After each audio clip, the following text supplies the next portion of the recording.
Welcome, racers and fans, to the Racers News Network Live, presented by Straight Line Performance and Automotive and Scotty Wheels Racing. Your hosts, Chris and Pete, bring you the latest news and interviews in the world of sportsman drag racing, including bracket racing, association races, outlaw, and no-time events. We are live every Monday night at 7 p.m. Eastern Standard Time. Take it away, boys. Are you looking for comprehensive solutions for your performance and automotive needs? Straight Line Performance and Automotive is a full-service auto repair shop specializing in race car fabrication, electrical design, chassis setup, and alignment. Located in Hamden, Connecticut, they also specialize in aftermarket high performance and chassis upgrades. Be sure to look them up on Facebook at www.facebook.com/straightline, STR8LINE, Performance, &Automotive, or give them a call at 203-415-5316.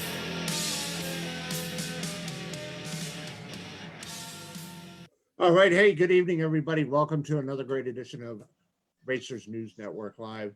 We have an awesome guest joining us in just a moment. We're going to go around the table here, so to speak, and say hi to everybody. But Britt Cummings is going to be our guest this evening. Jerron's looking forward to having an awesome conversation with him. We got a lot to learn from the man. I've heard there's tons of great stories, and I'm looking forward to hearing as many as we can do tonight.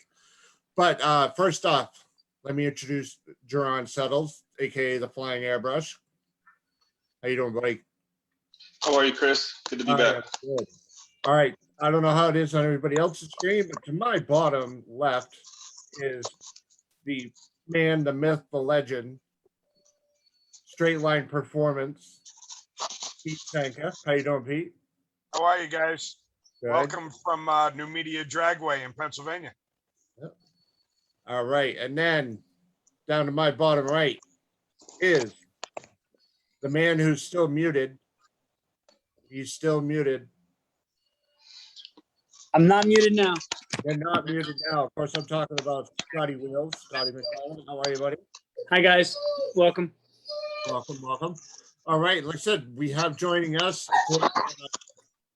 Britt Cummings is going to be our guest tonight. So what I'm going to do is I'm going to pass it off to Jerron and the boys and let them go. Well, cool. Pete, looks like you got your high chair in space 30. That's the highest I've ever seen you on the screen. Why you got to start, Jerron? Why don't you just concentrate on your guest and shut up, right? I got to get my punches in when I can because, I know you guys are. But anyhow. One thing we got Britt Cummings. I won't be doing this weekend is giving it back. You say that now. Have no fear. Yeah. I will put blinders on and leave that shit to the wood. I am not giving it back. What you took cars, I don't care. Well, anyhow, how are you, Britt? I'm doing good. You should add a hashtag to your shirt that says .001. That's a good idea. 0.001. I think I'm gonna do that. I like that. Yeah. I mean, it's been you coming up on a year anniversary of that. And you've done it since then. Yeah. Utah, you're right. Yeah. So, you say it since like it only happened once or twice. Well, he did have a .009 in there somewhere, and okay. I know of two for instances. He was .001. One of them was on a bad breakout, and the other was giving it back on getting happy feet, is what we call it. Yeah. Yep. I definitely suffer from happy feet, and I'm gonna fix it. We're gonna fix it next week. But yeah, I'm like Vin Diesel. I live my life 1,000th at a time. I always have But anyway, I know everybody wants to talk about racing because Britt's on here. But being that I'm the fat guy, we want to talk about Louisiana food because I'll tell you a quick story. So I went down there to paint for Britt and Slate. And the first thing they said, because they came up to Bud Street years ago, is about how bad our crabs were. And I'm like, we got the best blue crabs on the planet. What are you talking about? He's like, if you ever eat some of ours, you want one yours. Well, Britt cooked some, And I tell you what, I can't even eat ours anymore. And I grew up like we're bottle fed crabs in Maryland, basically. And so we want to know, why is New Orleans or Louisiana area so good with food? Like, why is everything so good? Everybody down here cooks with love. That's all it is to it. And we cook, we don't steam. I mean, y'all's crab juice suck. Y'all's seafood sucks. If you steam anything, it can't get any seasoning in it. It's terrible. I mean, even when I went to New Hampshire years ago, I mean, them lobster things, I mean, they were terrible. Now I have cooked some in our seasoning and they were good. But did you have blue crabs up here in Italian sauce, right, Pete? Oh, jeez. I don't do that. Oh, no? No, I don't like crabs or lobster. I like shrimp, scallops, clams. I'm just not a crab or lobster guy. Well, if you ever ate some of Britt's. Well, I mean, it's how everybody cooks like that down here. What I got going on? We lost someone, I believe. Just Saturday, Jerron, we had my small get together, and we cooked 25 pounds of Dungeness crabs, about 20 pounds of shrimp. We had jacked up shrimp, all kinds of stuff on the grill all day. Let's talk about that. I don't want to interrupt you, Britt, but I'm going to interrupt you because you're not close enough to put your hands around my neck, so I'm all right with it. What is jacked up shrimp? Because that sounds like something I would like. A local restaurant of ours come up with it. It is basically a shrimp.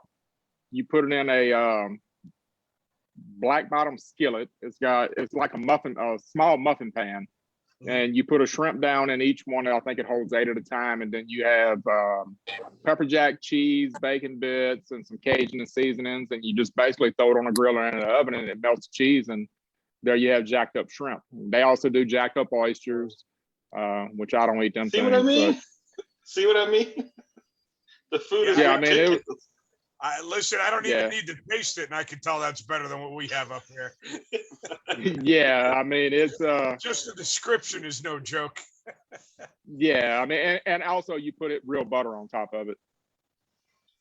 I'm telling you, I grew up eating seafood because we're not far from the Chesapeake Bay, so it's a seafood town, and I hate it now. Like I go to New Orleans and I'm like, I can't wait. Like we're going there for a wedding in October, and I'm like, I'm coming past Britt's to get some food. and where is the best place to eat in Louisiana, Jerron? You have learned this. I think I've taught you well. The gas stations. Any gas station. You get better gas station food in Louisiana than you can at a 5-star restaurant anywhere in the country. Absolutely. Seriously? Gas stations, Pete. Yes, Pete. Gas stations have the best food. Just a little podunk gas station has the best. He needs to go to Cast Iron Chop House. Man, I went to a gas station to get a hot dog 4 years ago. I still haven't gotten over it. I believe it. Well, they serve boiled seafood. They serve boiled seafood down here.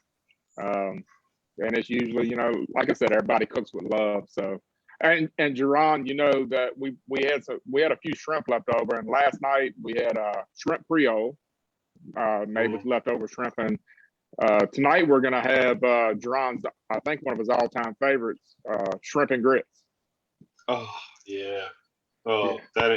See, I'm telling you, if I moved there, I would be 900 pounds easily. Like I don't know how they stay small, because like his mom cooks red beans and the white beans. Your mom cooked.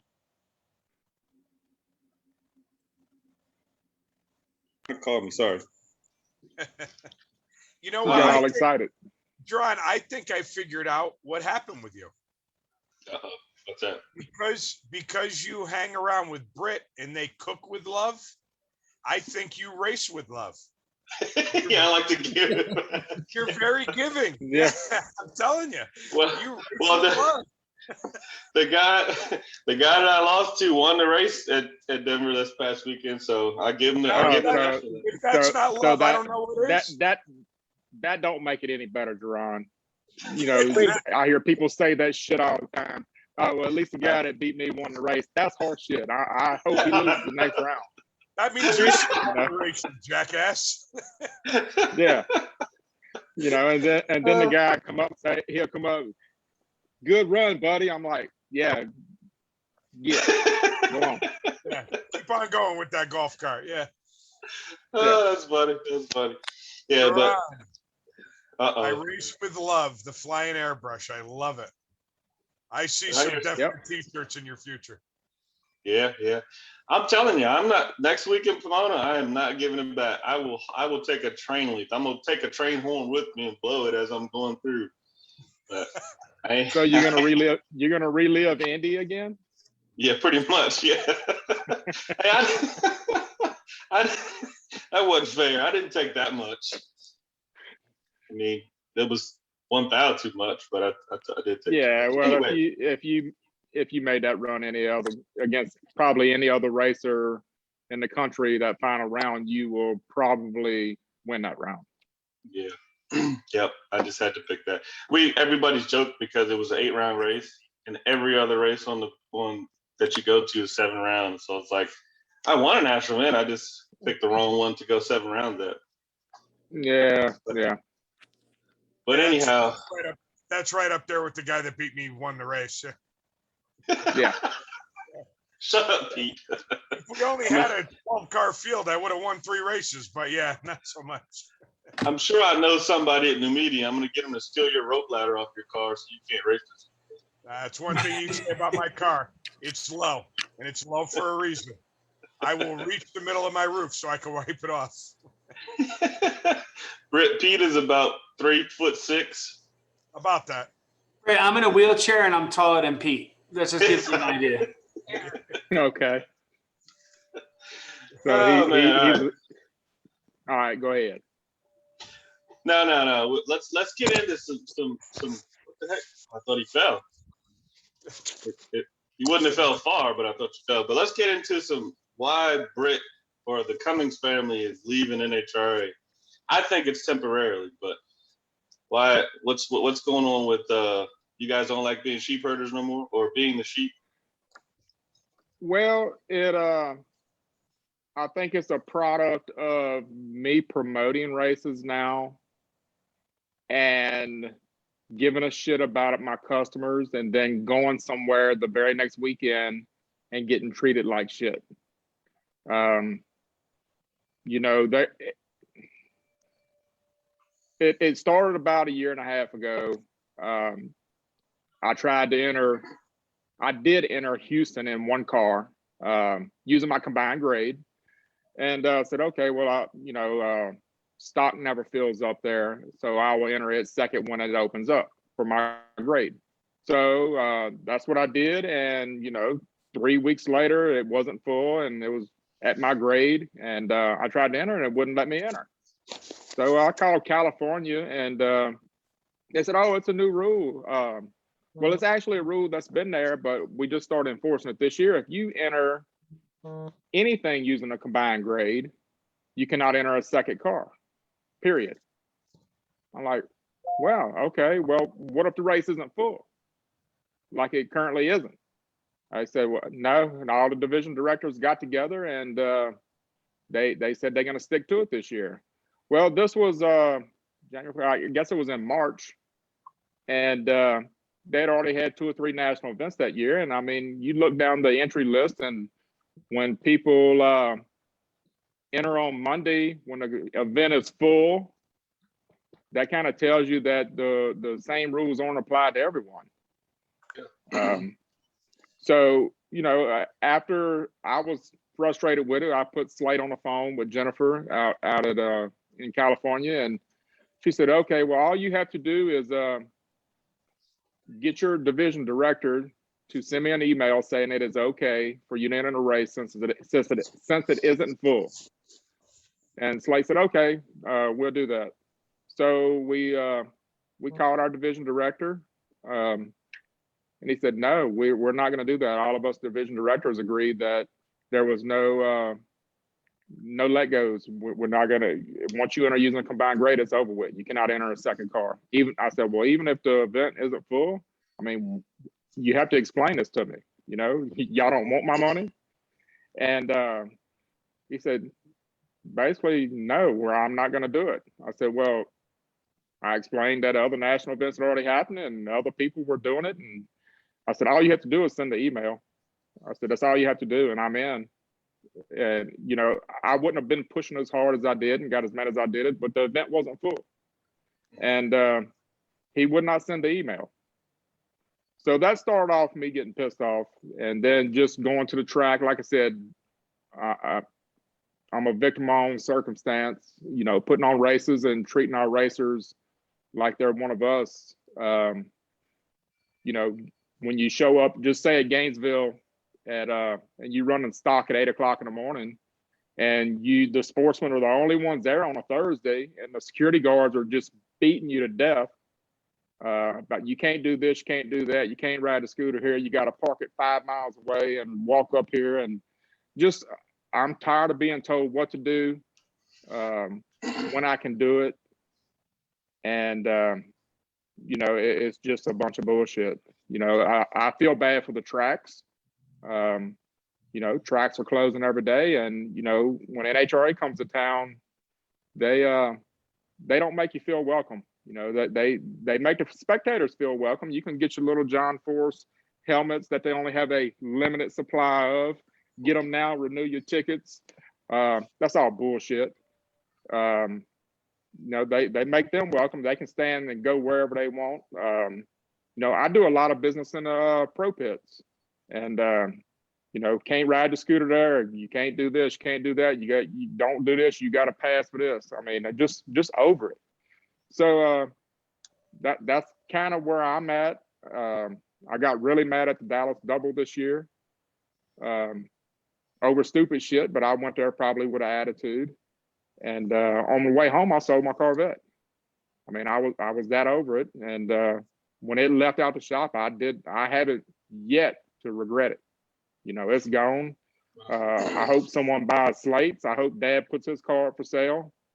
Because right now I have no ties in HRA. I do not have to go back. Gotcha. Well, no, I get it. I definitely get it. I've been on that side of it. I think, you know, we've seen the guard, if you will, change within HRA, and, you know, the newer division directors, you know, whoever, and I've definitely seen the same thing. I won't say that I haven't been treated bad, but I haven't been treated as bad as some, and I haven't had all those bad experiences, but I definitely do get it. I know it wasn't fair, like at the Vegas National this year, the racers weren't allowed to sit in the stands. They had built a special little small section for us. And it was like, okay, that's fine. They weren't, the security at the stands weren't checking. So spectators were walking into the driver stands, but we weren't allowed to go in their stands. So it was like, well, this is supposed to be our spot. We can't even get a spot in the stands because they're here. And it's like, well, that ain't right. So I definitely get it. There's not lots of things that need to be changed. I mean, they're definitely losing a lot of people for sure. You know, honestly, and I go ahead, finish. No, go ahead. I mean, I hate to bash on them, but I mean, enough is enough. And like I said, I mean, there are other opportunities out there and other options, you know, and I'm at the point, you know, I haven't won a race in over 3 years.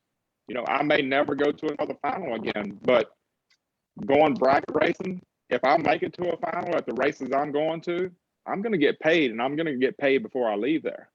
You know, you know, you show up at a bracket race, you fill out your tech card, you turn it in to somebody, they glance over your car, which everybody pretty much, I'd say 98% of the cars are on the up and up in bracket racing. You know, at our races, we start, you know, we're trying to enforce the safety stuff. You know, it's a little hectic sometimes, you know.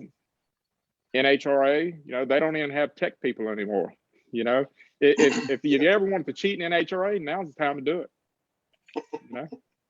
Yeah, that was going to be my question to you about your series or your races, because so many people, joke about bracket racing. There's no tech; you just pay your money and go. And we've seen the people not wearing gloves, basically wearing a helmet. That's about it. Do you feel a need to enforce that, so to speak, a little bit at least? Because obviously, everybody's like, well, it's only 8th mile, you're only going so fast, but something can happen. Like, is that something that you want to look to do a little bit more with to kind of protect yourself? Yeah, we have for the last 3 years. At one time, it was kind of like Luke Bogacki puts it, the Wild Wild West. At the first 10 years of us promoting races, and as I'm getting older, and I wear my safety stuff, and it doesn't matter if you're going 150 in the 8th or if you're going 50 in the 8th, you can still get burned up. You can still have a low mile per hour impact and get hurt. What gets me, my pet peeve is all the people hanging out of the cage, driving a finish line, or while they're staging, their helmets hanging halfway off the cage. That's my pet peeve. I don't understand that. I don't know why you would do that, period. Sure. But we have started enforcing, actually, Chad Axford, a fellow promoter now, he was at one of our races 3 years ago, and he was giving me a little bit of lip. So I had a plan for him. The next morning, he shows up in his bottom bulb car, I think it was, like first 3 pair, and he had his short pants on and a shirt. And I just kind of walked up to his car, and I brought some tech equipment with me. I said, Chad, you're not worried about getting burned up? Well, I'm willing to risk it. He said, it won't burn long. So he didn't know I had brought a propane torch with me. And so while he's strapped in a car in his short pants, I just reached the torch over there on his leg hairs, and I clicked it on and burned all the leg hair on his legs, And guess what? He came back up, and he had his safety equipment on. Maybe that's the kind of stuff you have to do to get across to people, but at the same time, you said enforce a little bit. Yes, for a promoter, there's a really fine line there. I think there is. Some people won't show up if you're gonna make them wear everything. That's a question I had. What, in your opinion, what do you think is that? Like, why is that? Because, like, you see, if somebody posts, I posted a joke probably 4 or 5 years ago, or maybe 3 years ago, with Johnny Bracket Racer. I was like, man, he only had gloves on. And it turned up being a 400 comment post with people arguing and cussing back and forth. Why do you think there's such a pushback against something that will only help you? It's help save your life or whatever. That's what I don't get. What do you think it is, though? Well, I think it goes back to where you grew up racing and your local track not enforcing the ruls. I think that's where it all starts. Don't track rules apply, though? Don't track rules apply at an event, no matter who the promoter is? Yes, and most tracks in the Southeast, I'm not gonna say anything bad about them, but they're pretty much, it's kind of do what you want. You practice what not practice what you preach, but you enforce yourself. And at the end of the day, we are all grown-ups racing, and the driver, in some ways I see it, the driver, they sign a waiver when they come in. We try to enforce it. They don't want to do it. It kind of falls on them, to some extent. We're fortunate enough now that we hired Frank Kahutek to run all of our races, and he's a IHRA division director. I think he might be over 3 divisions, and he runs our races now. And he pretty much calls everybody out from the tower. He'll let us know, hey, so and so don't have a jacket on. Don't let him come back up here without one. So that, if we miss something in the lanes, Frank calls us out on it. We tell the person, and if they don't abide by the rules, I saw Frank at our last race. He came down out the tower and made a guy go back to his trailer and get some pants and put on before he said, "You're not going to run down this racetrack." So we're fortunate to have Frank.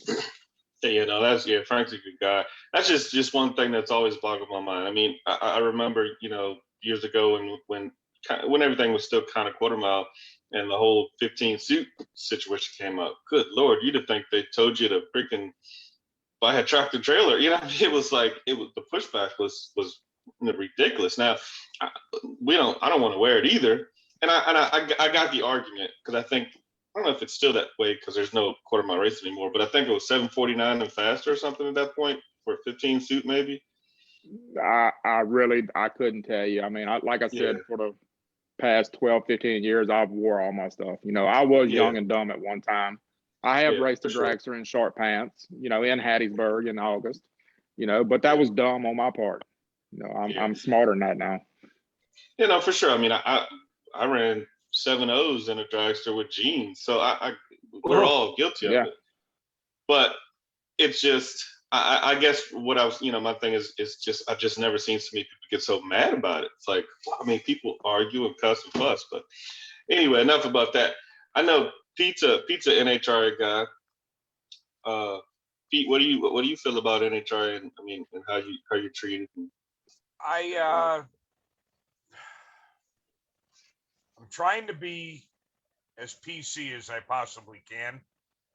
Some things happened this week that a lot of people are unhappy with, me being one of them. I am going to, for maybe the second time in my life, use my brain, and I am not going to speak on how I feel until the dust settles and all the facts come out, so that I know what I'm talking about before I start running my big mouth. But what happened? What's that? Has to be with that. It has to do with the ATCO divisional getting canceled. Okay, gotcha. And it's got nothing to, well, I shouldn't say it's got nothing to do with it, but the immediate situation has nothing to do with the track being sold. Has nothing to do with COVID. None of that. It's basically two people arguing, and because of that, 500 to 600 racers can't go to the ATCO divisional for what could very well be the last ATCO divisional if the sale goes through. When the story came down yesterday, I felt very strongly one way, and now I'm kind of in the middle, but the end result is, regardless as to how we feel, the race isn't happening. And a lot of that lies on NHRA. And I got to tell you, you guys all know I defend and I defend and I defend. And it gets harder every day to defend. I don't know what I would do if NHRA was gone, but I can definitely see some things that NHRA could do to make things better. And it's just getting super frustrating. And I hope it turns around. And Britt, what you're saying, I see a lot of people with the same complaint. And like I said, it's getting harder and harder every day to defend. Yeah, I mean, they make it hard for you to want to spend your money. They make it hard for you to go to their races. It's a chore. It's like they want you to beg to be able to race there, and I'm not doing that anymore.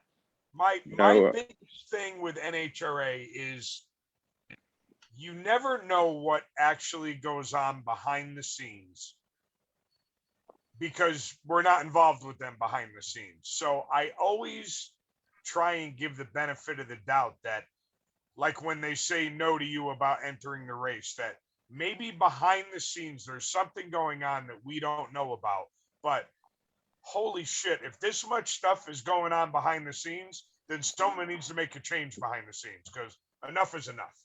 I mean, it's just like what you're saying about double entered and the event's not even full. I mean, come on. That is the dumbest thing I've ever heard of in my life. Should they go Yeah, over the quota? No, absolutely not. Should someone get bumped out? Absolutely not. When you don't have a full field, tell me how that's a sound decision to not let it happen. yeah, I don't and just saying the quota for that race was 45 in each class. So right. it's not like they had a big ass crowd. Right. Yeah, exactly. And the handwriting is on the wall to me. I mean, if you look at the Jag Sports Nationals this week, I think they had 12 top sportsman cars. Well, guess where there was 59 top sportsman cars last weekend? PDRA. At a PDRA. Yep. You know, what does Hey, that Chris tell is- you? Chris is trying to get in here. What you got, Chris? Sorry, Britt.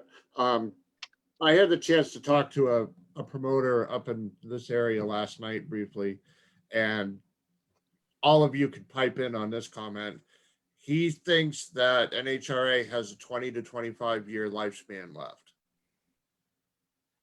You know what? I heard that, Britt, I'd love for you to weigh in on this, but I've been hearing that since the first time I went down the track.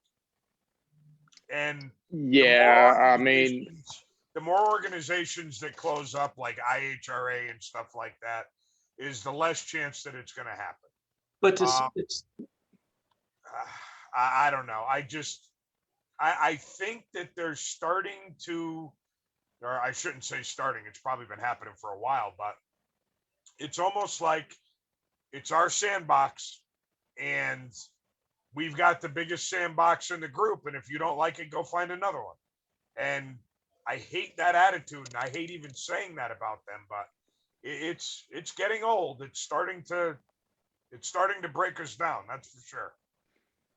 well, I mean, they can say they have the biggest sandbox, but I paid more last year at one race than the pros could have won all year in NHRA. You know, just saying.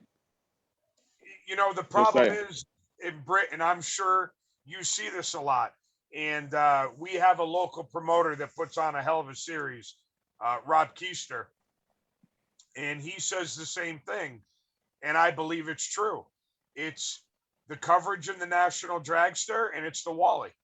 It's the most recognized trophy in all of drag racing, definitely. And probably right up there in the top 3 or 4 for motorsports in general. How do you find it not being able to compete with the people that want to be in a national championship run and race for a Wally and race for the attention that they get in National Dragster?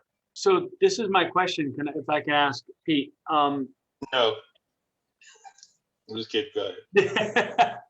So now if you go to certain no time events, small tire, no, listen to me. Can I finish? You're on. Go ahead. But there's certain small tire and big tire events now where the NHRA is giving away Wallies to those races. I'm just saying, but my point is they're trying to interject some of their stuff into the notes. Why would they be doing that then? Why would they be giving away?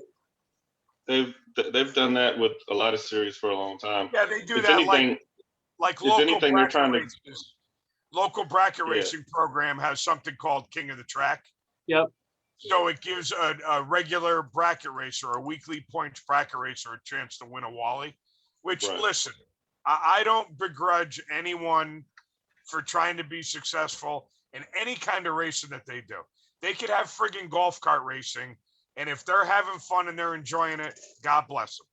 But the traditionalists, which is basically was my question to Britt, is they don't even recognize that stuff. It's a divisional Wally, maybe a national open Wally, and a national championship or a national event Wally is what the majority of us recognize.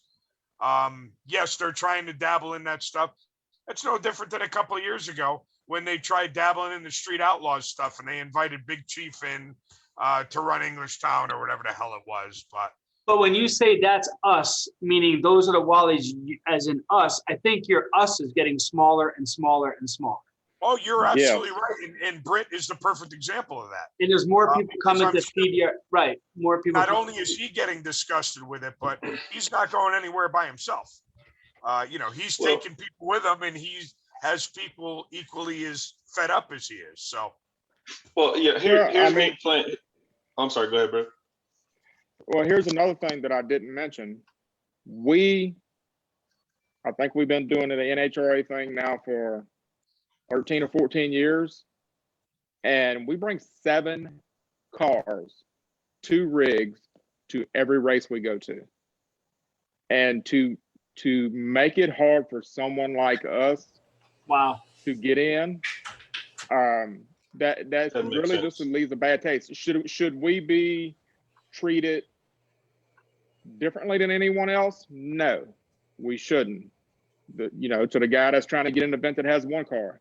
No, if he wants to get in, let him get in when it's his grade. If the race isn't full and he has 0 grade points, let the guy in. I think that just happened about 3 weeks ago at the Norwalk race. If I'm not mistaken, somebody had gotten a crash 2 years ago and didn't have any grade points the last 2 years. And because of COVID, the race wasn't full and they would not let him in because he had a 0 grade point average. How dumb is that? Yeah. like I said, it for gets sure. harder and harder to justify and explain the actions. It's just I just don't get a lot of it. It gets discouraging. I wanted to play devil's advocate just a little bit with the PDRA example. I'm not using that as a PDRA is so much better because they have 59 top sportsman cars. I'm looking at where it's at in the country. North Carolina, South Carolina, Virginia, Maryland is just like top sportsman country.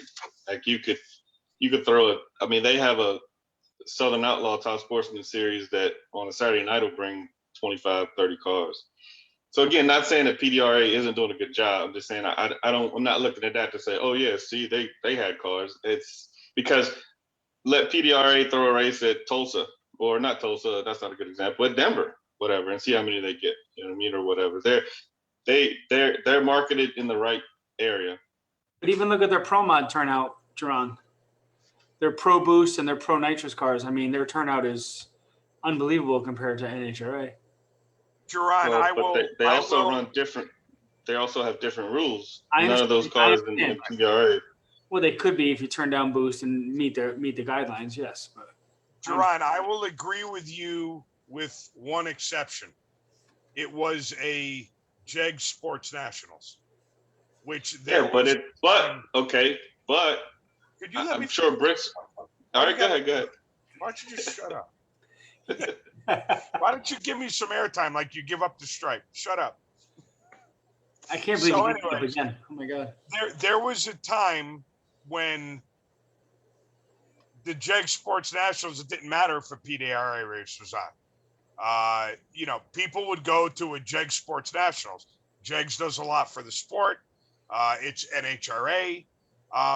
Not to take anything from PDRA and not to take anything away from the comment you made about where it's located, but the aura around NHRA and their big races is definitely getting dimmer. For sure. 10 years ago, my opinion is you could have had the same 2 races at the exact same time and the outcome would have been a lot different. Again, it's just speculation, but that's my opinion. I still disagree only because of where it's at. Okay, I'm not going to agree with you on a drawn. To a certain extent, yes, but name me a national event in the past 3 years that's had a full top sportsman field. It probably hasn't been. It hasn't been. Maybe one that's had more than 20 entries. I mean, I don't think there's any that's had over 20 entries. Yellow Bullet. Oh wait, Jerron, you don't like Yellow Bullet. I never said I didn't like Yellow Bullet. Don't put that stymie on me. I listen. I'm not. You're confused. What he said is he doesn't like you.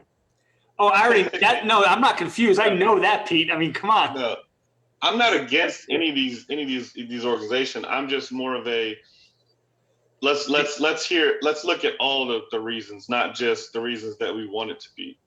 You know what I'm saying? Like I know Britt knows National Trail, and everybody that you talk to that goes there has hated going there for 30 years. You got to cut the grass. It floods. It's it's just it's hot. It's 900 degrees there. So I that still has somewhat something to play. Is it the whole thing? No. Obviously, PDRA is doing a good job. So I'm not taking that away from them. But I'm just saying I feel like if that Sports National is at no problem, I bet there's 25 top sportsman cars there. No. I mean, how many cars did Norwalk? How many top sportsman cars did Norwalk have this year at the National? I don't know. Less than 17, I think. And that's Norwalk. You talk about location. I mean, I can remember the day when we used to have 70 or 80 of them there at a IHRA race. Yeah, I remember an IHRA. Yeah, there was 83 or something on there. Yeah, for sure. I get it. Like I said, I'm just looking at, because what I'm saying is that there's always these theories, right? Or these facts that people say, like years ago when it was ADRL, and they would be like, oh, the stands are packed, ADRL packed the stands and HRA couldn't. But they left out the fact that ADRL was giving away free tickets. There's you know what I mean? You gotta weigh it evenly, I guess is what I'm saying. Again, I'm not saying NHRA isn't screwing up, because they are. But I think a lot of things get put into it that unfairly, I guess, is all I'm saying. I'm just, like I said, just playing devil's advocate a little bit. You're playing devil's advocate, Jerron, because you're still racing in HRA, and you got to go face these people if you say something wrong. Jerron's like the Karen that drives a Mercedes. That's what Jerron is right now. Whoa. No. All right, listen. Here's my deal. I was born bred bracket racer. I get it. I would much rather, to be honest with you, give it back than run heads up. No. Well, yeah, then run heads up. I mean, heads up, really. But no, what I'm saying is, yeah, I'm still chasing. Like, it's, to me, I call it the Jesse James syndrome, because Jesse James is, I don't care about this, I don't care about that. Yeah, because you're rich, you're whatever, blah, blah, blah. And I'm not saying this is Britt's situation, but if you look behind Britt and see all those trophies, it's the same with, let's just say Anthony. If Anthony said, you know what, I'm tired, screw this, I'm not running anymore, he's got 900 wins. So they can easily get, Britt's been chasing it for 14 years. So it's easy for him to be tired of it, done with it, whatever. I've never had a chance to chase an HRA. So that's the only reason why I'm trying. I grew up when NHRA was it. There was no Facebook, there was no social media. You didn't know. You would have known who Johnny Bracket Racer was in 1985. National Dragster and Drag Review was sportsman racing. It was class racing. So I've unfortunately have never won an NHRA event, so I want to win one. After that, then I'll be like, all right, I'm going half-track bracket racing. Basically, Okay. What you're trying to say, it's a lot easier to walk away when you've accomplished a boatload. Absolutely. I'm not saying that they're walking away for a not a good reason, but it's a little bit easier when you've got his that's just like 2% of his wall back there. So don't let him fool you. Okay, well, let me put it in another perspective for you, Jerron. My brother Slade is in our Jegs All-Stars coming up next month. As going in as a blocker, defending champion of stock. I don't think he's going. I know. I mean, But hang on though. But he's also isn't he like the second or third winningest Jegs All-Star person on the planet? I think he's tied for the most wins. So why wouldn't he go to have the most wins? But whoa. It's a lot easier to not go when you've won that many. But what if he never won any? and you were in this situation? What if he'd never been to the Jags All-Stars? Would you still say he's not going? That's all I'm saying. I'm not saying you're wrong for the reasons, but I'm not saying you're wrong either.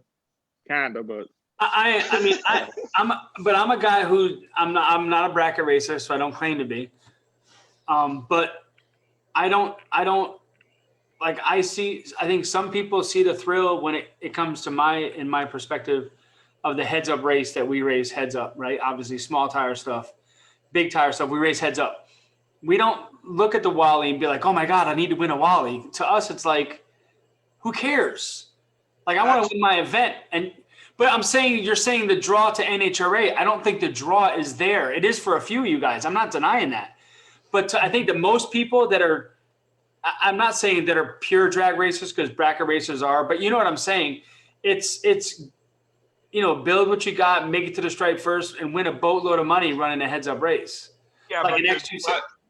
I kind of see what you're not realizing is that this is what we all grew up around.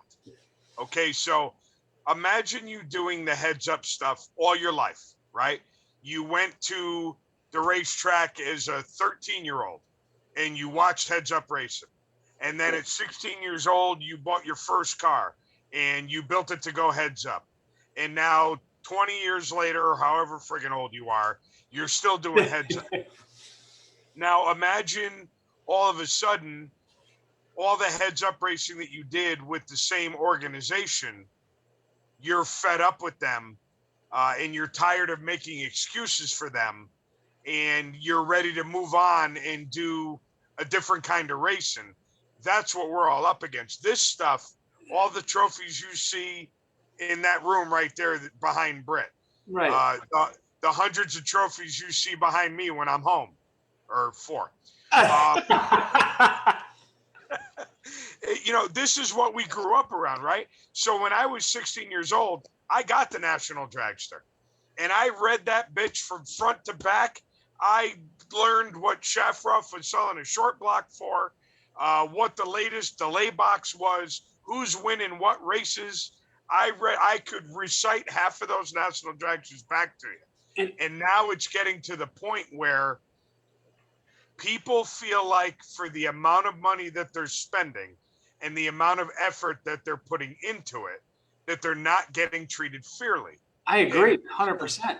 That's that's why, like, your world and our world, you really can't compare apples to apples, because I don't want to say you haven't done what we've done, but you haven't. You know what I'm saying? It hasn't been around. The history, like what he talked about. I mean, I was 3 years old when Britt won his last national event. That's no. I mean, but literally guys like Slate and Britt and the Biondos and trying to think of older guys. When I was in high school, I'm reading the National Dragster, trying to be like these guys. I want to get on the cover, Mickey Williams or whoever. You know what I mean? Like, I understand, I understand it, but when you see people like Ken Cartuccio, who runs a Pro Mod, he was racing Pro Mod in the 90s in the Northeast Pro Mod Association. He wasn't doing NHRA. He was racing. So do you see what I'm saying? Some people just choose a different path. You're still missing the point. What I'm saying is, this was the NHRA class style racing that Britt did, and we grew up watching, was the elite. That was the top of it. Right. Bracket racing at that point was not. Bracket racing was a Saturday night deal. Not putting it down, but that's what it was. The only time you got in the National Dragster for bracket racing is for the King of the Track thing, like Pete said. What's that? Or the OG Million. Right, exactly. That's what I'm saying. So what I'm saying, it's like the Super Bowl. Kids go to play Pee Wee football and want to emulate the running backs in the Super Bowl in the NFL. That's what it was. So the Northeast Pro Shootout, I remembered as a kid, it was a Saturday night one race situation. It wasn't not putting it down, but what I'm saying is it was not the elite. I'm not saying he couldn't have run NHRA, but there was a difference. I guess I just see it, my elite is like Radio versus the World Pro 275. Right. That's my elite, But- not but- NHRA. Right. I understand. But listen what you're saying though. Radio vs. the World. How old is that? 10 years old. We're talking. Britt drove his dad's truck at 16 years old. What, like 83 to Pomona? Oh, I understand, this is- but the NHRA is not developing, I guess, the way that it should. So these other classes and these other types of racing. No. NHRA is just it haven't developed. They've just pissed people off. Right. And now there's more avenues. So like Pete, Pete talked about this before. Back in the 80s or early 90s, all you had was NHRA. Now you've got NMCA, NMRA. You've got all these bracket race associations. You have all these different things for people to go. Outlaw Top Sports, Outlaw Pro Mod, EDRA. In the 80s, it was NHRA and IHRA. Point blank, that's all there was. So that's what everyone aspired to do.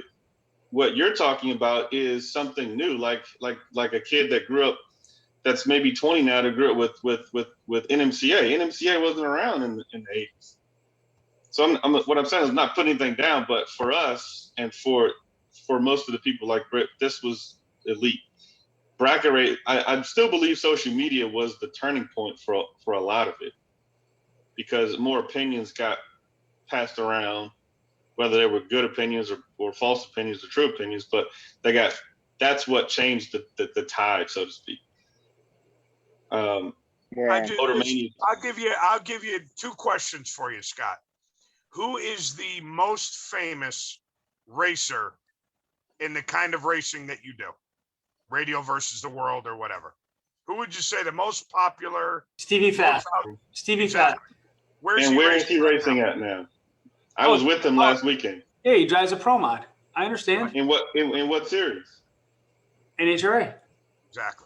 Exactly. There's a certain stigma that used to come with racing NHRA, and I think what a lot of people feel like is that NHRA is resting on the certain stigma that NHRA used to have, and they're starting to lose it, and that's what's making us so frustrated.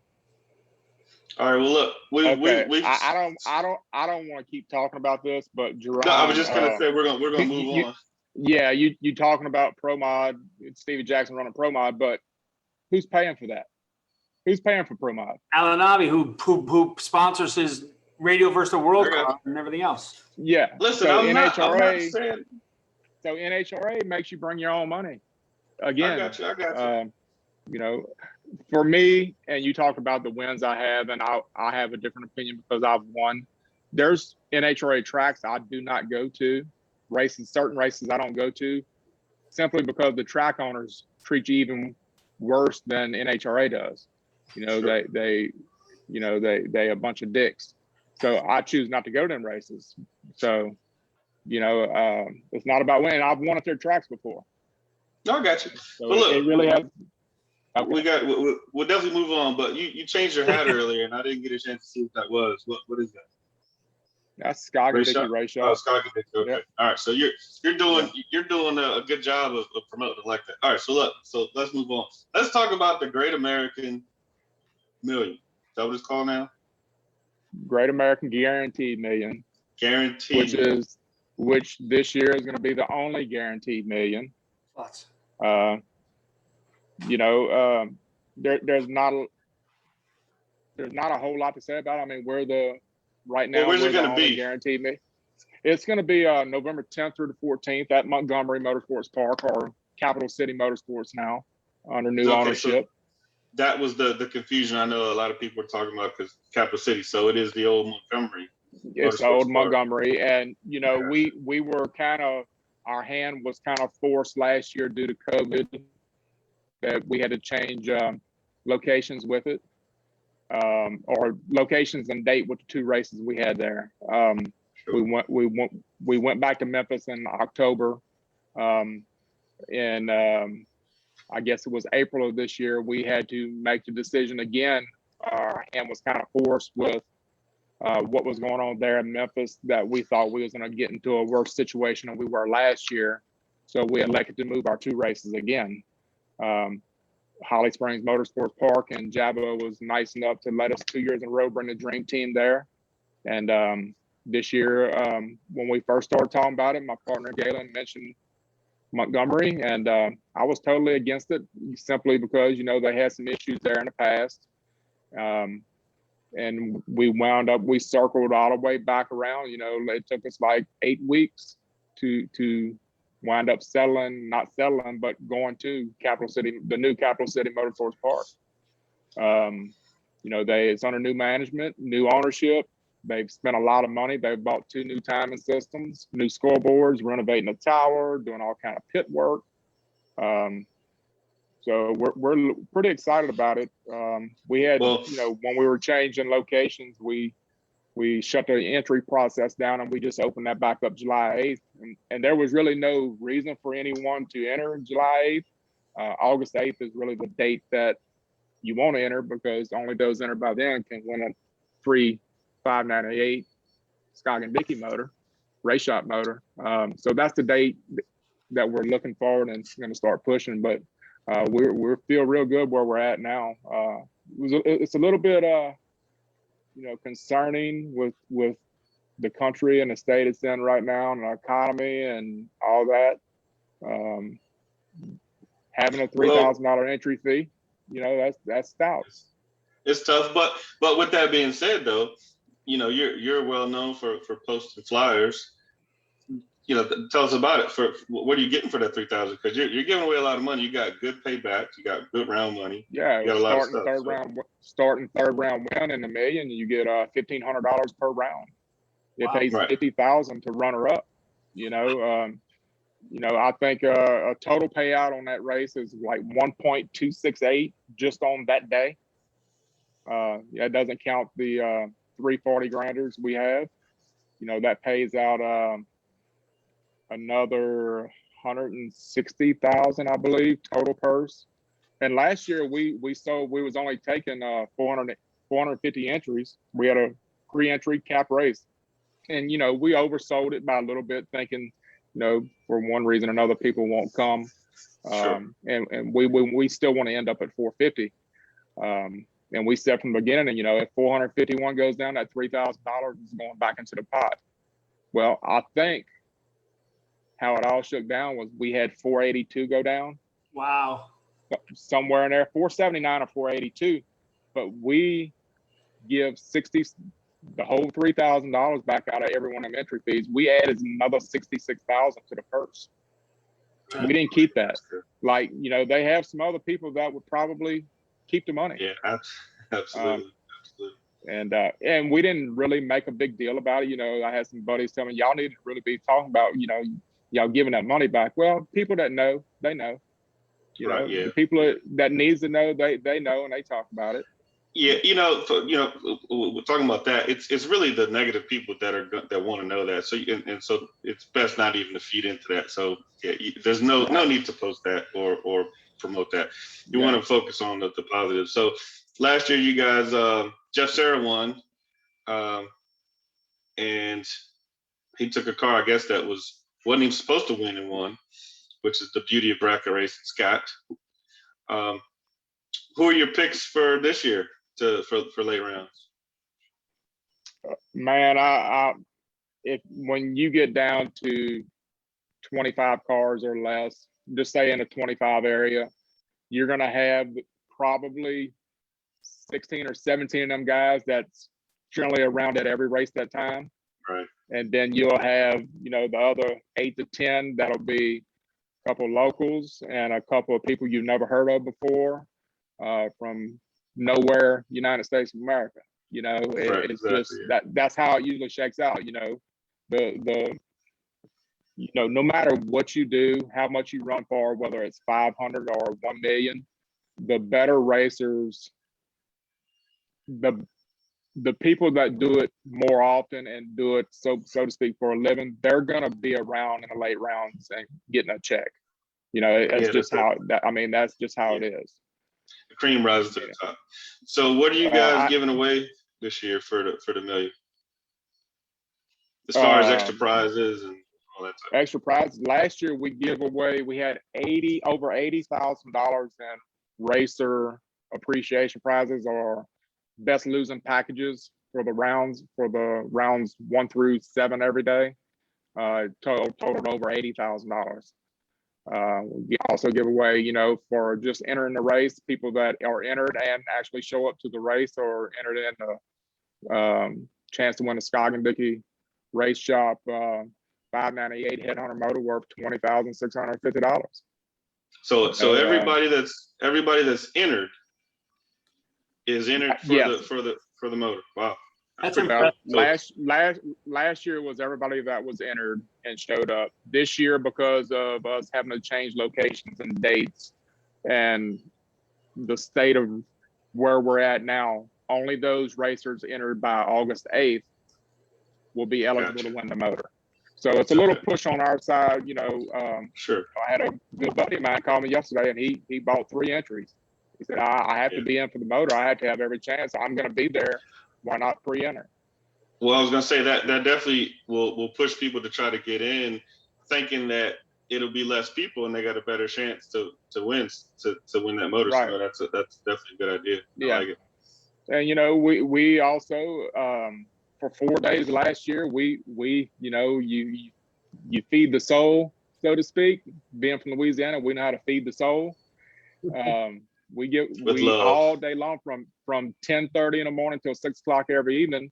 We had free food.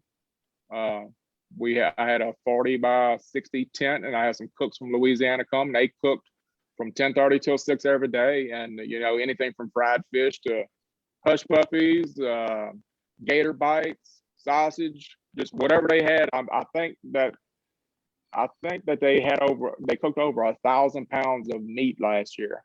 Wow. And that's totally free. So that kind of comes with the $3,000 entry fee. You don't, and it's not like you have to have a ticket and a pass to get in it. You just walk up and they give you food. That's just how it is. Gotcha. And then every night, I think we had 3 parties last year that all had the pastalaya and the jambalaya we give away and free adult beverages. And we also have last year we had a $5,001 golf cart race. We've kind of been known for the past 13 years about our golf cart races. I've shut entries off at 258 entries one night. And Pete, they were in line buying them. I'm like, y'all can't, we're done. We did finish it. It was 6 o'clock in the morning, but we finished it. 258 people entered in the golf cart race. That is $5,000 for $5,000. For $5,000, exactly. Oh my God. Hey guys, let me ask you a question though, Britt. Duran, shut up for 1 second, will you? Hey guys, I gotta fly because my battery's just about dead. But Britt, thank you very much for coming on, and hopefully, with any kind of luck, I'll see you at PRI this year. And hopefully. Best of luck to whatever races you put on for the rest of the year. I'll be watching. All right. Thank you very much. Thanks, guys. Hey, Have a Pete, good night. Yo. Thanks for being professional, Pete, and charging your phone. Hey, if once NHRA goes to electric cars, you can have to charge that up too, right? That's right.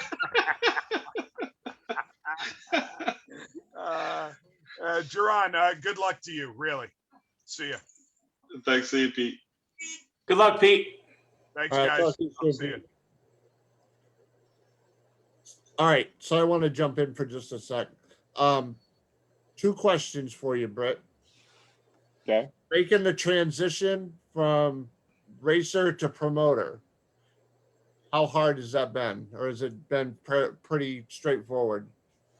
Well, like I said, it was 13 years ago. My partner Galen called me on the phone. He said, I want to do a $50,000 bracket race down at No Problem Raceway, and I want you to be my partner on it. I mean, I knew of him a little bit, didn't really know him like that. I'm like, well, why do you want me to be your partner, and what do I have to do? I mean, if you're gonna have a 50 grander, I want to race. He said, I just want your name on a flyer. You don't have to do nothing else. I'm like, well, why is that? He said, well, you can get the traveling bracket racers to that race when I can't. He said, they'll follow you. So I kind of got it a little bit. And, you know, from year one, I didn't do anything. I raced it. And year two, you know, I kind of felt bad. So I started working the back of the staging lanes. And then, you know, after year 10, I think, well, let's say around year 8 is when I kind of started, you know, bringing in the sponsorship and the extra money and really working on what I feel as though I'm good at. You know, bringing in the extra money, the sponsors, you know, the Motor Mania, doing the stuff like the live feeds we did at the Million last year with Clay Milliken and Jake Hodge. You know, I don't know if there's ever been a better live feed than that, ever. And I don't know if I don't even know if we'll be able to repeat that this year. I mean, it was special because, you know, number one, it was the first time. But the transition, it was kind of a slow one. You know, just kind of get in where you fit in. And, you know, I feel as though I've learned a lot and learned a lot from my partner for sure. You know, there's no more honest and fair person in the world than him. You know, there's been times that, you know, they have some shady ass promoters out there and always have been, and there probably always will be. You know, there's been some situations sometimes that we could have changed the outcome of how the money was dispersed by adding entries, giving away entries, and this and that and the other, giving people free buybacks. We chose not to do that from the beginning, and he would never do that. And I can say now we will never do that. You know, promoting now is kind of like my racing. You know, Jerron, you said, you know, I have a success on track. Success to me is mainly what I do off track as far as when I race. I would rather be known for what I do outside of the cockpit than inside. And it's kind of the same thing on the promoting. You know, if we go to a place and promote a race and we do everything that we said we're going to do on a flyer to the T and give away all the money that we advertised, Yep. and didn't make but probably less than 10 people mad, then that's a success to me. Amen. You know, it's not about how much we make. I mean, I can tell you for 10 years, we didn't make enough money. I could have stayed home and strike parking lots and made more money than I made them, you know, them weeks. So that's where I'm at. A slow transition. I feel as though I've come to my own. I've got a knack with my little flyers on the Facebook deal. I'm the originator of that. You absolutely are the originator for sure. Yeah. What was your second question? Looking at those shelves behind you and being a promoter and a racer, have you ever been at one of your events and go, I know I got a job to do to help put this race on, but damn, I wish I was behind the wheel right now? Yeah, I want to know that too. Well, yes, there's been plenty of times. I mean, 3 or 4 years ago, I mean, my brother and my son started racing our races, but because they have nothing to do with it. And, you know, no one had a problem with it till Slate won one of our 50 grinders. And then he turned around and won a dragster chassis. Well, then everybody in the country has a problem with it. So, you know, being as straight up as we are, we said, okay, nobody in my family can race anymore. My races, anything my name's on. Daniel, Galen's brother Daniel, he cannot race our races. Anything Great American. But Slate doesn't have Slate don't have enough talent to win your races. But. No. I can tell you when we went to Dallas, I think I can answer that question with the story. When we went to Dallas July 4th, I was racing. I was double entered, and I-30 is a relatively. It just opened up. It's, you know, under new ownership and new management. Them guys have spent a lot of money there. They're doing everything they can to make the track work. And from day one, we made our time run, and then no box went down, and it was like a 30-minute delay. Like, well, what are they waiting on? And I just started paying attention, and then we ran first round of box class, and they were just struggling getting cars out the lanes and cars down the track. So as a racer and promoter, I could not take it seeing them struggle. I went and helped them for 5 hours in the staging lanes in between my runs. Like, that's where I stayed. I'd make a run and I'd go straight back to the lanes and help them get cars down the track. So, you know, as a promoter, I couldn't stand to see them struggle. And as a racer, I couldn't stand to see them struggle. And as a promoter, I would love to be able to race for $1 million in any race we put on, because number one, you get treated fairly. It's straight, everything is straight up. You know, you practice what you preach, I guess. Right. Well, I got to jump in here. We definitely wasted too much time on NHRA, so we got to hurry up. Not that we got anywhere to go, but we got to have some Bayou Boy stories. And one of my favorites that you got to tell, Britt, is showing your dad, Mr. Larry, how to drive the finish line. Well, we had plans to show him how to drive the finish line. You know, he's 74 now. As of last week, he turned 74, and he still drives very well and still capable of winning. But he's still old school, and you know, back when he started bracket racing, you know, he in his dragster, he would pass, you know, the door cars up at, you know, 600 foot and just let off and coast the rest of the way. Well, as racing has changed and gotten tighter, he was still had that in his mind that he had to get around them before he would let off. And as you know, that's not the correct way to do things. And then, you know, it was up until 1996 before I really learned how to race, you know, before I got off the pond here in Louisiana and saw how all the Southeast guys race, holding numbers and, you know, doing the math, simple math, and racing a different way. But Dad didn't understand it. He didn't understand what we were doing, why we were doing it, thought it was dumb. So we always go test, and we would rent out Belrose. And so, okay, what we're gonna do, Dad, is we're gonna put you in a passenger seat with Slate and the Nova. We put seat belts on him, made him wear a helmet, fire suit and all that. And I was in the OLT1 stalker. And basically, Slate was gonna talk to him as it went down the track, was gonna first show him how to take a little bit of finish line. And that was what we was gonna do. I was now dead honest, and Slate was holding a shit ton.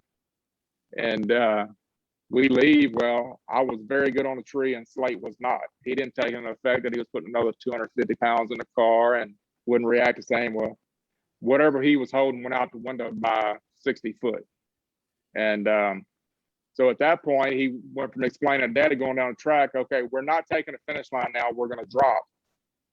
And he said, okay, get ready for it, we're gonna drop now. And when he hit the brakes, the old Nova turned left, and lo and behold to me, I didn't see any of it, but he basically went behind me in the other lane with Dad in the passenger seat. And you know, to hear Slate tell the story, he said Dad was just, you know, he was pinned down, holding on to the seat, strapped up. And after the car almost hit the wall and went back and forth and did its wobble, stalker wobble and all that, he looked over and Slate said, I think I'm good, I got this. He said, I'll just keep doing it the way I'm doing it. So, you know, we almost destroyed $35,000 stalker at the time. And then lo and behold, once Dad, I guess, kind of remember that, I think it was like 2 weeks later, we were in Pine Valley in Lufkin, Texas. Dad was in the Nova, and he went down there and dropped somebody, and lo and behold, we had a real problem. It went left again, and he tagged the wall. So I don't know if it was a good thing to show him how to drive the finish line or not. And then, you know, that same car, we put Jody Semino in it. The first time he ever drove was at the Tulsa National event, and he had Kevin Helms, I think, 4th round. And me and Slate were at the finish line watching and said, oh God, we're gonna have a real problem here, because we didn't tell him that it's gonna go left. And if Helms is out front or anything, or he's even close, he's gonna stop. Well, guess what? Exactly that's what happened. And he absolutely destroyed the left side of the car. And we met him down there, and he was shaking, and it just so happened it was a double race. And he's like, dude, I can't believe I did it. I'm never gonna be able to drive for y'all again. And as he's saying that, I'm pulling the fender off the tire and all that. And I'm like, I think we're good. You can race it again tomorrow. And I mean, he couldn't believe it. And yeah, he did race it. And I've hit the wall, Slate's hit the wall, Dad's hit the wall, Cool's hit the wall. It's just a byproduct of trying to win. Yeah, just trying to win. So have you I'm sorry, go ahead. Yeah, go ahead. No, I said something. I was saying something before about you driving the truck when you was like 13, but you was really what, 16, 15 or 16? I was 15. You gotta tell that story. Dad was on the Budweiser Motorcraft Super Team. This would have been 1985 and earlier in the year. And Budweiser paid him extra money to go to the St. Louis National, which was IHRA at the time, at the old St. Louis track. And Dad had still had a regular job as a bread man, had a bread route that he had to run. And whatever happened that weekend, his boss called and told him and said, you have to be here on Monday. I'm not running your route. So Dad said, I need you to drive the truck to Denver next weekend. I need you in Denver with the truck. He said, I'm flying home and here's a map. I mean, there wasn't no cell phones back then. So took the big map and I drove all the way to from St. Louis to Denver by myself in a dually, in a gas burner dually. Yeah. That's good. I actually made some of my first passes when I was 14. I took his van and open trailer and mom's bracket car to Baton Rouge and raced it when I was 14. Didn't even have a driver's license. But again, nobody said that, and there's still people that do that these days, and the only people that have problems with it is the insurance companies and the people that the young guys beat. That's generally the only people that really have a problem with it. Do I have a problem with it? No, not really. Insurance and promoter wise, yes, there's a risk there. So, we had to put the age limit, and follow the rules on that. But I don't have a problem with it personally. I changed hats again. I did change hats again. Being a promoter and kind of getting away from NHRA, what do you think is the next big thing with bracket racing? And I don't mean next big thing, but something that'll sustain it, because there's always this talk about it's getting too big, it's too much money, too many races, people can't afford to keep doing it every weekend, week out, spending $3,000, whatever. What do you see as something to sustain it? I think that bracket racing is definitely, the landscape's going to change after this year. I think it's already changed. We're already seeing that the $800 to $1,200 to enter weekend races, that's not happening anymore. They're not having much success with them. It's the $300 to $425 range races that's going to make it. And it doesn't really matter. It doesn't appear to matter whether, if it's $400 and they're running for, 3 10-granders, or, if it's $600 to run for 3 20-granders, they're going to go to the one that's $400 instead of $600. It's not about the purse at the end. It's about value now and where they can, basically afford it. I think a byproduct of what happened last year with the 4 big races in a row, people started seeing that on there, started feeling it, March and April on their credit cards when they realized they had to start paying it back. And it's definitely changed. I mean, me and Galen Sportsman, our last 2 races, the biggest entry fee we had was $350, and we run for 10, 20, and 10 for $350. and we had 560 plus entries. So, you know, the racers see value in the entry fee, not too much worried about the purse. And then I think the racers are going to go and support the people that they have faith in and can trust. Sure. You know, I think, you know, if somebody doesn't like a promoter in the next year, I think that's all going to come to fruition. Yeah. Yeah, I think it definitely, you know, there for a while, it was like a race to who can pay the most money. I mean, you were involved in it, and it was kind of like people had forgotten, racers had forgotten about that value, if you will, and was just like big, you know, there's a 500, now there's 600, now there's 700, you know, whatever. And it was like, there's nothing wrong with a 10. Like, why isn't anybody throwing 10s and 20s? You know, it was like, if somebody threw a 10, I ain't going to that. If there's 100 next week, you know, and it was like, well, this is gonna come to an end pretty soon, you know. Yeah, like I said, I think it's already happening. I'm not gonna say I'm 50-50 right now to say that me and Galen will have another guaranteed million next year. This could be the last one for a while till we see how all this pans out. It could very well be the last one. I mean, we don't know. I mean, we have some things in the works, you know, some lower entry fee races. We want to have 4 next year. Now, whether it's 4 lower entry fee races for less money, or if it's 3 with a big one, we don't really know yet, but we're going to decide that in like the next 3 weeks and put out our next year's schedule. Yeah, it kind of seemed like the pickup truck open trailer racer just got kicked to the curb there for a while. And there's a lot of those racers, you know, and I talked to, you know, Peter about that years ago, and he was like, you know, I never really thought about that, but you're right. There's nothing to cater to the local weekend racer. It was, you know, not saying anybody did it on purpose. It just was, everybody got, you know, kicked into this big money. And I mean, I remember the old Bill Mitchell series at ACO used to be packed for a 5, 10, and 10. You know, it was 400 cars there. Yeah. And I'm not going to say we were ahead of the curve, but 4 years ago we started that Dream Team weekend, and of course it's a race within a race. You have the Dream Team, and then the 10, 20, and 10 for 350. But that is absolutely what we saw was the guy with the pickup trucks and open trailers. You know, at the time, I mean, Rodney Fincham became my best friend. Him sleeping in the back of his truck with a box fan in the window. You know, it put it back into perspective. You know, there's still guys out there that need a place to race. Right, exactly, absolutely, yeah.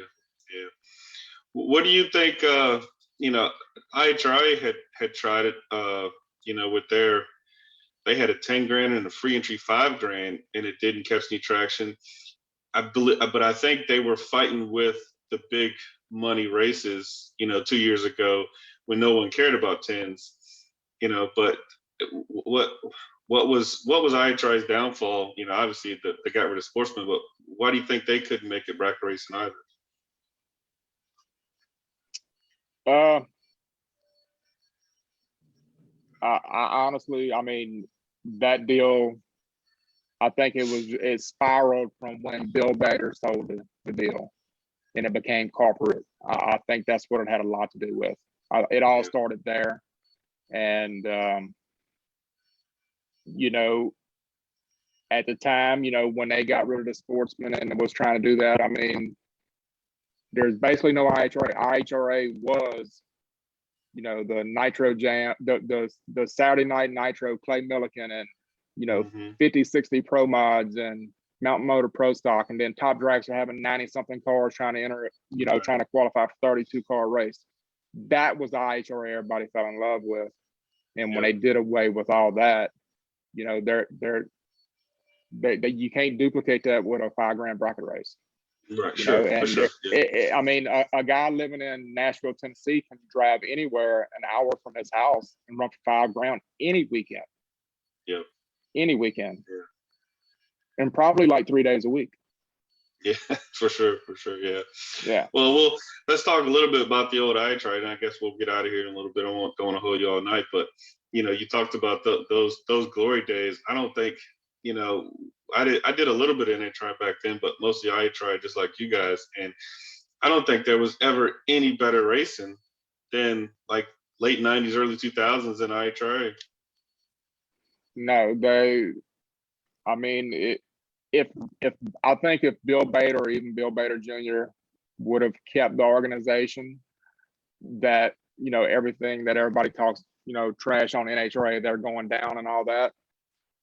I think that if the Bader family had kept the organization, that NHRA would possibly have big problems. And you know, they made it fun. And like I said, I mean, it was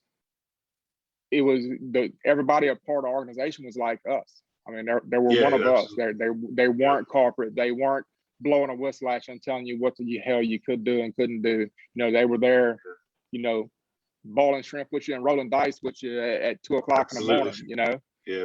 So, It was definitely some of the funnest races I've ever been to, from Rockingham to Darlington and you know, I mean, Norwalk. I mean, it just didn't get any better. Yeah, I mean, me and Mike Fuqua we've been talking more and more here since he's getting back in a racing, but we talk about it every time. There's no one that understands, if you weren't there back in them days, there's no one that will ever understand and not understand that them times can never ever be repeated, and they don't have a clue of what we did and how much fun we had. I mean, there's no way you could possibly repeat that in today's world. No. I started going to the racetrack. My entire family were drag racers. My mom, my dad, my brother, my sister. I was only 8 years old when I started to go, and they didn't have obviously the programs back in the late 70s, you know, that they do for the kids now. But I tell Pete and these guys, you know, I'm a child of the Wednesday night 32 card Nitro Funny Car Fields, and you know, the old WWCS meets. You know, those were the glory days, in my opinion, because that's what I grew up on. You know, when you roll into a national event now, and it's nothing, and it will never ever be like that what I grew up with ever again. No, they cannot be repeated ever. And you know, if you just, Jerome was talking about the racing back then.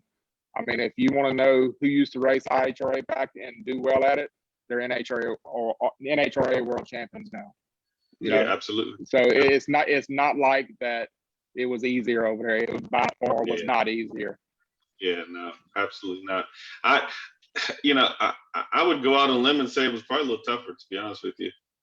At certain races. At certain races, absolutely. I mean, just all the guys that were there are still winning races today, is all I'm gonna say about it. Yeah, exactly. You know, it's just I keep saying, there was just no social media to you know, we know who they are. We knew who they were because we were there. But if you weren't there, there's no way. Like, people wouldn't even believe. You know. I mean, Anthony Bertozzi. I mean, God, the amount of races he won. You know, and modified and superstock, and I mean every class. I mean, just, you know, and Jim Harrington, Happy. You know, I mean, it was just. I mean, it was. Go ahead. You know, you bring up Jim Harrington, and you know, they just had that race last weekend for him in his name, right? You know, we was in Epping, New Hampshire one time, and Happy Harry was driving Anthony's superstocker and had heads up to like 4th round. Well, Anthony and Rodnut, they took out 200 or 300 pounds of weight, and you know, changed the oil, did everything, you put it in heads up mode. Happy Harry gets in it and going to stage lanes. He stops off at the concession stand and gets 3 hot dogs. Anthony said, "We just took 300 pounds out of here, and you stopping and going to feed your gut," you know. But that's, you know, that's just how it was. That was it. Well, we're gonna wrap up here. We won't keep you all night, but give us a rundown real quick, the dates and everything for the million one more time, where it is. Guaranteed million. I keep saying million. I'm sorry. Yeah, the Great American Guaranteed Million is at Capital City Motorsports Park. That's in Montgomery, Alabama, November 10th through the 14th. We start on Wednesday with a test and tune. Thursday, we have an 80 grander. Friday and Saturday is the million. Friday being the first round and a re-entry round, and then finishing up Saturday. And then Sunday we'll bookend it with a 40 grander. Wow. And get your pre-entry now before August 8th to be eligible for the Skog and Dickey Race Shop 598 Headhunter, $20,650 motor. And be prepared to have a good time. Like I said, winning for us is having a good time and doing everything we say we're going to do. Plus, That's awesome. Wonder if Kurt Urban built that motor. who's that? Kurt Urban, he works in the engine shop in Skog and Dickey.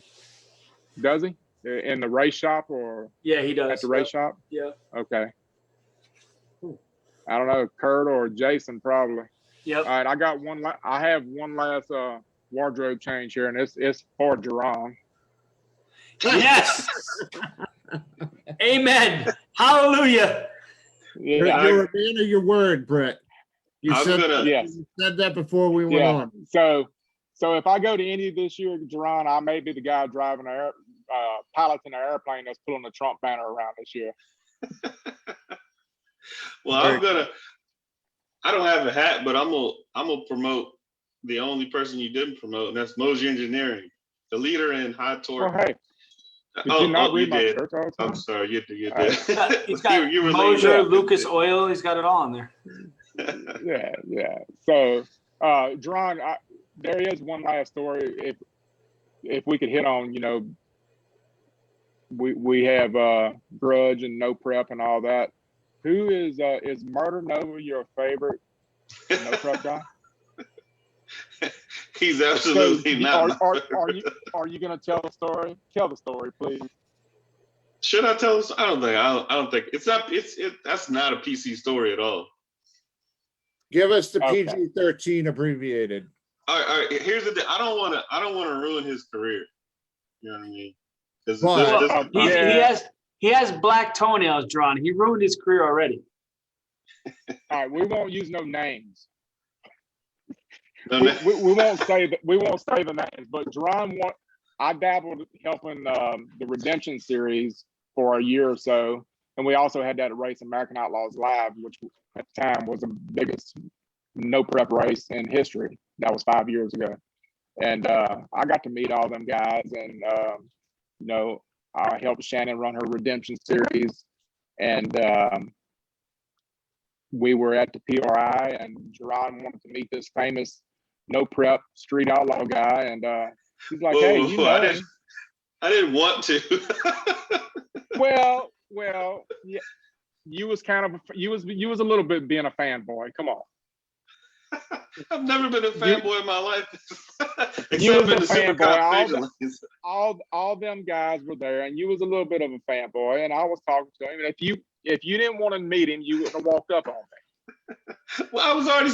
Me and Slade were getting drinks, and we come back, and we're hounded by Okay, these. well, anyway, we're no just prep showing guys. us stuff. So we're not gonna say no names, but Right. I'm like, hey, this is my so and so. This is my painter, Jerron. He's the one who paints all our badass cars, and I guess we shouldn't tell the story. We shouldn't tell a story. We probably you'll have to tell that all fair. I have to tell it probably all fair. should. Because we were having more fun talking about all the. No, I'm probably gonna get in trouble for this. We were having more fun talking about all the people wearing their NHRA national event winning jackets. That's what we had. We had the most fun at PRI talking. Yeah. We at PRI it's whoever can find the oldest jacket. National event winning jacket. The national event, or I mean, it could be the 1994 top 10 Bahia points jacket. They'll have it on. They still got it. Yeah, because at PRI, Jerron, That's like when you're 70. It's like when you're 70 and you still got your high school Letterman jacket on.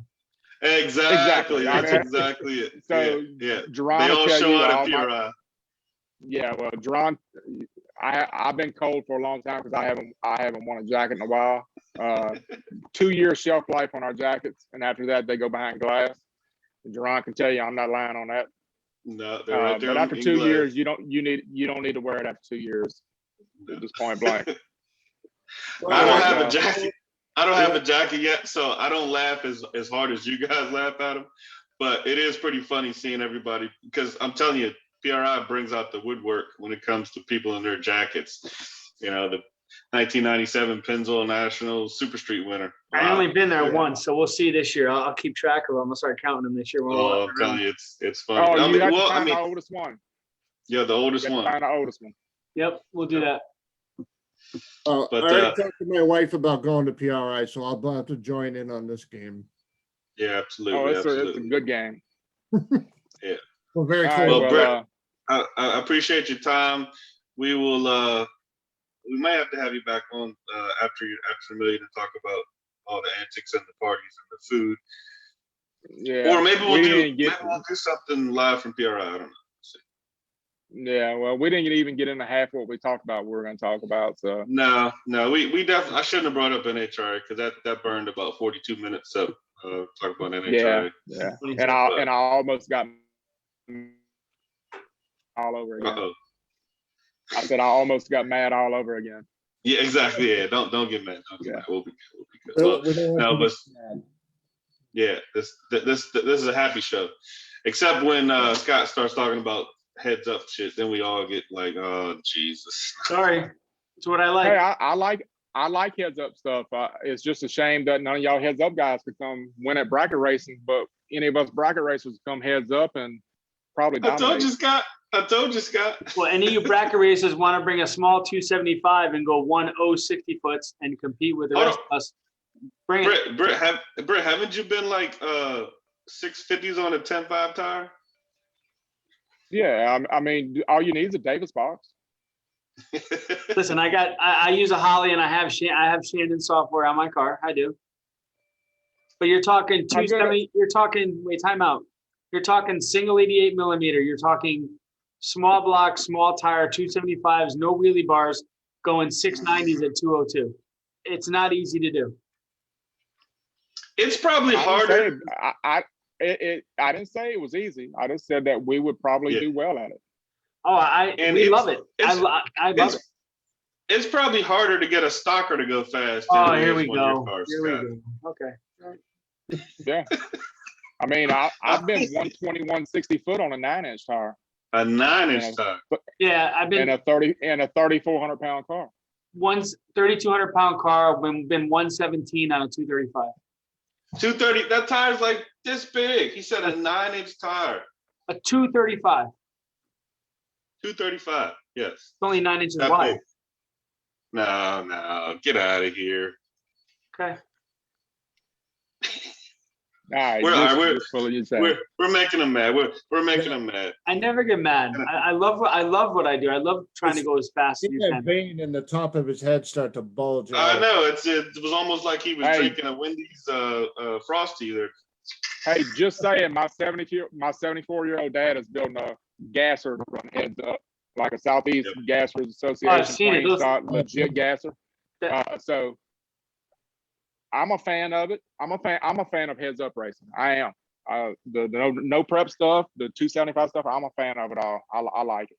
I tune some cars that run down at No Problem Raceway that are small tire cars. They run late night though. They run at like 10 o'clock at night. It's crazy. Yeah. They call me in Connecticut. I'm on a laptop trying to tune a car down at No Problem Raceway. I didn't realize they race as late as they do. Oh yeah, definitely. I raced heads up last week, and I race heads up every week. I race. Yeah, but then you give it back because you hit the brakes. Well, I mean, but I still race heads up. Yeah. All right, Anyway, Britt, thanks for coming on. Thanks for coming on, bud. We appreciate it. We really do. Thank you so much. All right. The great Thank y'all for having me, man. Million. All right, Britt. Thank you very much. Peace out. All right. Have a great night.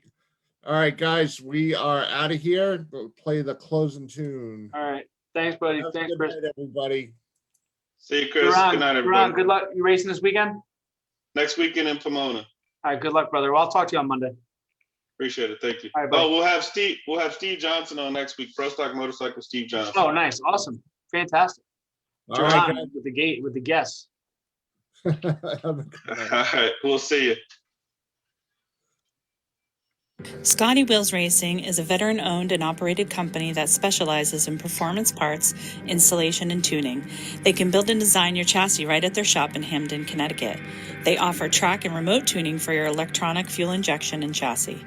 They are your one-stop shop, including brakes and suspension, chassis, engine parts, fuel systems, turbos, and accessory. They not only sell it, they race it on their own in-house race car. Be sure to check out their website at www.scottywheels.com or give them a call at 203-500-5995.